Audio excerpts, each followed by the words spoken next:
Depuis des millénaires, pour cultiver les plantes que nous avons domestiquées, nous avons gagné toujours plus d'espace et redessiné la surface de notre planète à l'infini. Aujourd'hui, l'agriculture mondiale est à un tournant crucial. Notre système de production alimentaire est un écosystème fragile qui a atteint ses limites. Avec l'augmentation constante de la population mondiale, d'ici 2050, nous allons devoir produire près de 70% de nourriture en plus. Le défi est de taille.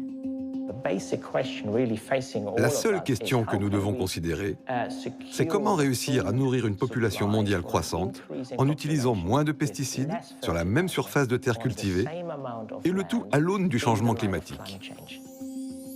Nous devons trouver de nouvelles pratiques agricoles durables, préserver la biodiversité, tout en assurant notre sécurité alimentaire afin d'éviter les pires scénarios. When the food ran out, most of the people in the world died. But not the people in this place, where seeds were stored underground, kept safe for a better day. There are going to be many ways of approaching farming in the future. Il y aura plusieurs approches de l'agriculture dans le futur. Je crois qu'on aura plus de facilité à cultiver nos propres fruits et légumes.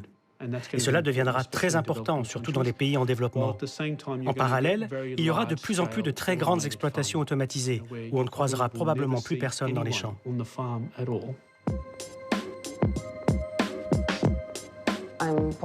Je suis convaincue que l'agriculture urbaine et les fermes verticales joueront un rôle prépondérant pour nourrir la planète. Nos robots sont uniques parce qu'ils nous permettent de travailler de manière très précise, non seulement à l'échelle du champ entier, mais aussi à l'échelle même de la plante. Toutes les solutions aux problèmes auxquels nous devons faire face se trouvent dans la nature.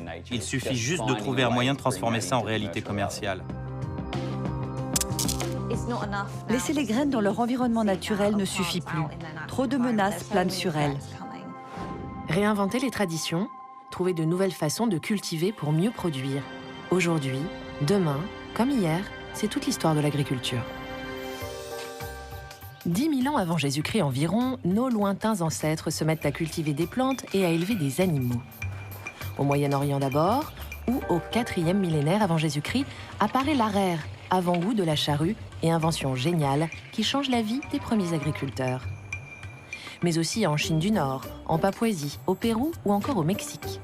En quête de surfaces cultivables toujours plus étendues, nous commençons à modifier sérieusement notre environnement.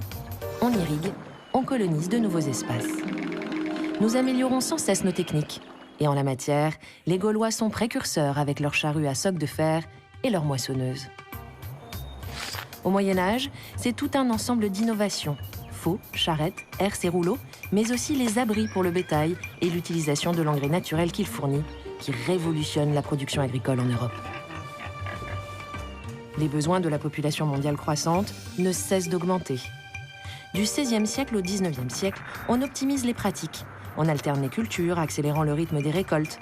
Résultat, plus de fourrage, plus de troupeaux, plus d'engrais, plus de rendement. Le système marche à fond et on continue de le booster. En 1804, le Suisse Nicolas de Saussure montre que les plantes puisent dans le sol de l'azote et des sels minéraux. L'industrie des engrais est en germe. Puis, Henri de Villemorin, sélectionneur de semences, a l'idée en 1884 de croiser 2 variétés de blé pour réunir en une seule les meilleures caractéristiques. Parallèlement, la mécanisation soulage les fermiers. La moissonneuse de l'Américain Cyrus McCormick fait entrer les engins agricoles dans une nouvelle dimension. Dans les pays développés, la motorisation transforme l'agriculture du XXe siècle, qui ouvre l'ère de la production massive avec le développement fulgurant de l'industrialisation mécanique et chimique. L'ère aussi de la sélection génétique au service des rendements, avec, tout au long du siècle, un seul mot d'ordre, être toujours plus productif pour nourrir de plus en plus de monde.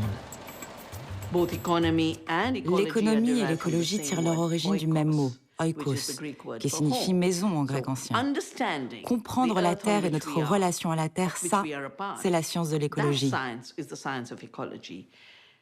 L'agriculture écologique est le seul moyen de réduire l'impact de l'agriculture sur le climat, tout en s'y adaptant.